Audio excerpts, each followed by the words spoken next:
Welcome, everybody, to FanStream Sports, powered by DSP Media. This is the Fighting Irish Daily Blitz, and I'm your host, Rob Thitoff, also known as RPT. You can find me on X at PThitoff. This is episode 120 of the Fighting Irish Daily Blitz, but first things first, head over to our website at fanstreamsports.com for all additional podcast information. If you have an Apple device or an Android device, please feel free to download the FanStream Sports app and then head over to our Facebook page. Like that page, additional content out there as well. Please feel free to share that with your friends and family. Notre Dame is headed to the national championship game. No, it is not in football, but the other football, men's soccer. The men's soccer team won last night, Friday night, that is, the second semifinal game. They beat Oregon State 1-0. The first semifinal game was West Virginia against Clemson. Clemson won by the identical score of 1-0 or 1-0, however you want to say that. And it's going to be an all ACC men's final this Monday on ESPNU at 6 p.m. Eastern Standard Time. Usually with all the other college sports, when they play the Final Four, whether it's basketball, lacrosse, hockey, they play that first semifinal game, they get a day off, and then it's the national championship game. For soccer, I guess they give you 2 days off. So at least we get, or Notre Dame gets 2 days to rest up for that game. But I repeat, at 6 p.m. Eastern Standard Time, ESPNU against Clemson, where it will be an all-ACC affair. Just some quick notes right here. The game-winning goal was scored by, and I know I'm not pronouncing this right. I went back to the tape, or the game tape, to try to get the right pronunciation. They kept saying it too quick, but Nato scored the winning goal in the second half because it was scoreless after the first half. And this will be the first, if we win the national championship on Monday, be the first national championship for Notre Dame since 2013. They're coached by Chad Riley. But here's the thing, too. I'm a novice soccer fan, even if you want to call me a soccer fan. When I was a kid growing up in the 80s, we did not have soccer in the town I grew up in. They ended up getting it when I was either in the 6th or 7th grade, but they played it during baseball season. And I guess soccer is more of a fall sport, but when they started it up, for whatever reason, they started in the spring. But I was playing Little League Baseball, so I never got a chance to play it. And unless there's some interest or hidden interest for me to watch a game, whether like today here in Columbus, Ohio, the Columbus Crew, the MLS team, they're playing for their the MLS Cup today for the championship. So I'll watch that a little bit. I'll probably watch more of the Army-Navy game, to tell you the truth, because that game's on at about 2 o'clock, whereas the soccer game's not on until 4. So I can pretty much watch most of the Army-Navy game and still catch the end of the Columbus Crew game. But ironically, I would have thought the soccer championship game would have been on prime time. No, they're putting it on at 4 o'clock.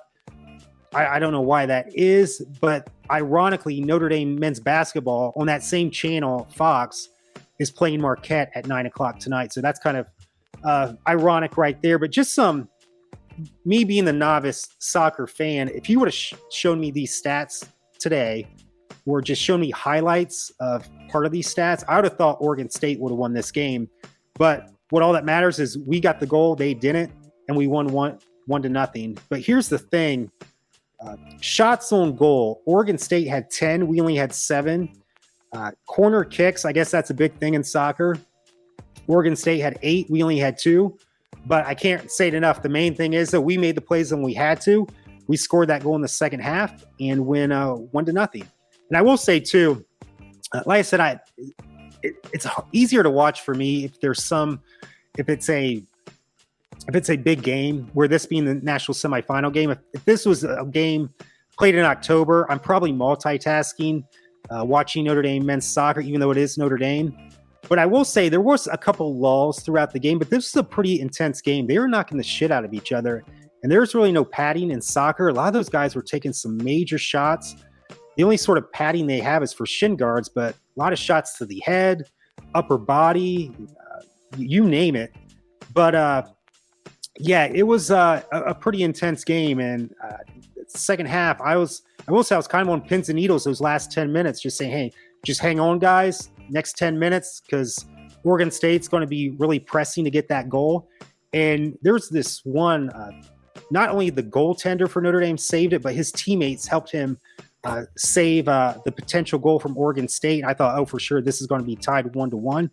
But no, they did what they had to do. Despite the stats looking in favor for Oregon State, Notre Dame men's soccer, I'll repeat again, will play for the national championship this Monday, 6 p.m. Eastern Standard Time on ESPNU against Clemson. I repeat, 6 p.m. Eastern Standard Time on ESPNU against Oregon State. I'm hoping Tim can send this out today so everybody can watch. I know a lot of people aren't soccer fans, but that's why I keep repeating this right here, just so to get the word out.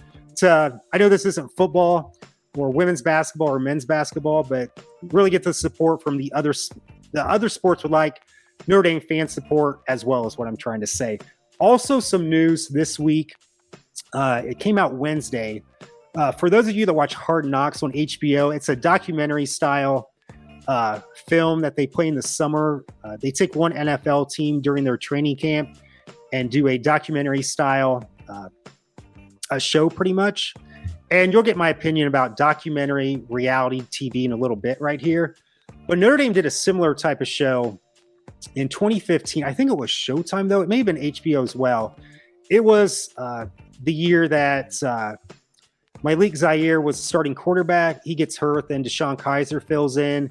That was the defense with Jalen Smith, who was really good until he got hurt in that Fiesta Bowl against Ohio State. But to me, that was the most talented. I've said that before. Brian Kelly team, the 2015 team.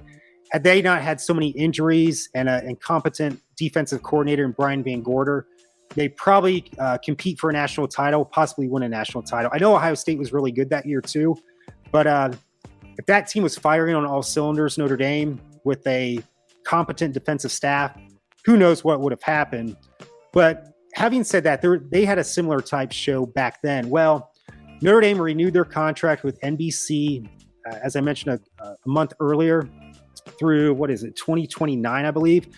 I still say I could care less that they renew with NBC because I think their coverage is very shitty at times, to put it bluntly, and they really do not focus too much on Notre Dame. But I guess with this one, on their streaming service, Peacock, next year they're going to have Notre Dame's football team, similar to that Hard Knocks series that the NFL does.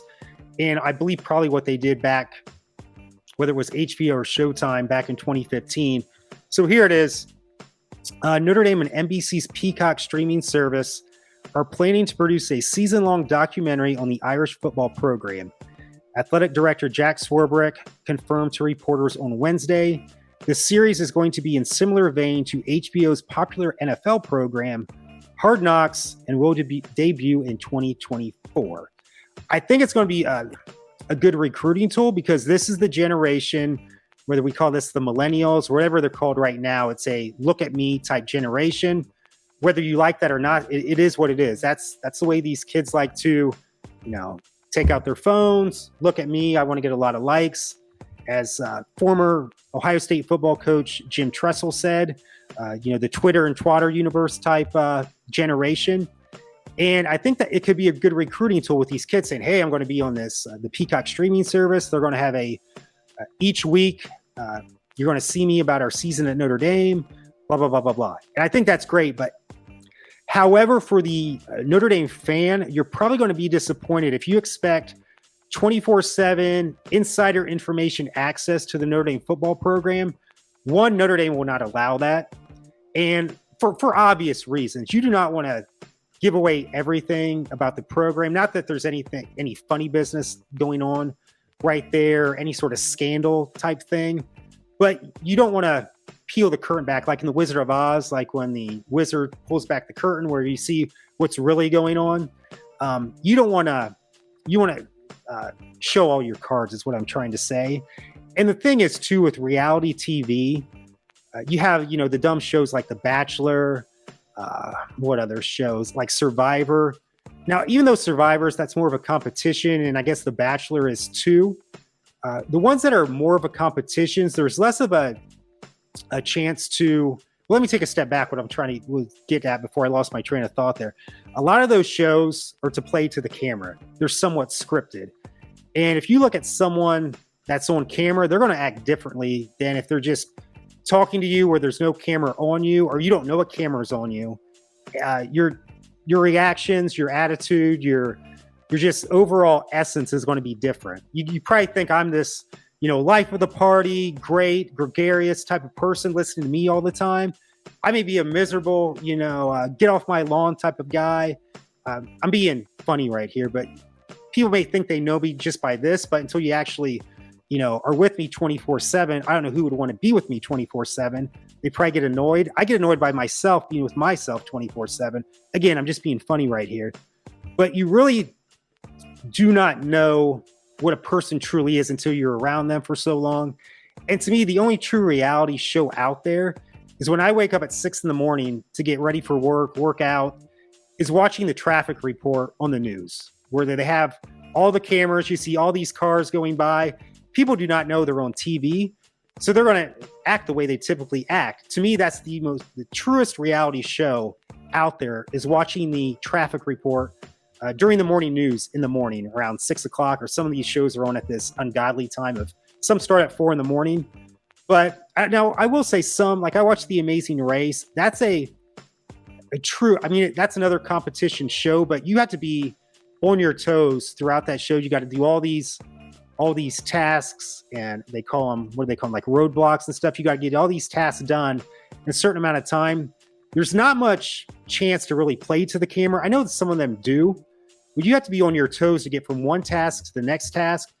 There's not as much time to play to the camera and be this alter ego, where Survivor, Bachelor, all these other shows are somewhat scripted. Back in the day when Donald Trump did Apprentice, a lot of those shows are scripted. And I'm wondering if Notre Dame's going to do that same type of thing. Like I said, I think you will see some behind the scenes stuff that, it's okay to show the fans. But if you're expecting to see any sort of inside information, cutting edge type of show material, I'm sorry to tell you, you're not going to see it, because no one in their right mind, whether it's Notre Dame, Michigan, Ohio State, or just a regular business that has a behind the scenes type of documentary show, they're not going to show you their entire deck, and they shouldn't, because for obvious reasons. So we'll see how that show goes, but that'll be starting in 2024. But I do think it's a great tool to get recruits. You just don't want recruits. You still want kids to want to win as well. But in this, as Coach Tressel would always say, in the Twitter twatter generation, I think you got to use that to your advantage to get the best talent at Notre Dame. So thank you so much for joining me for episode 120. And as always, go Irish.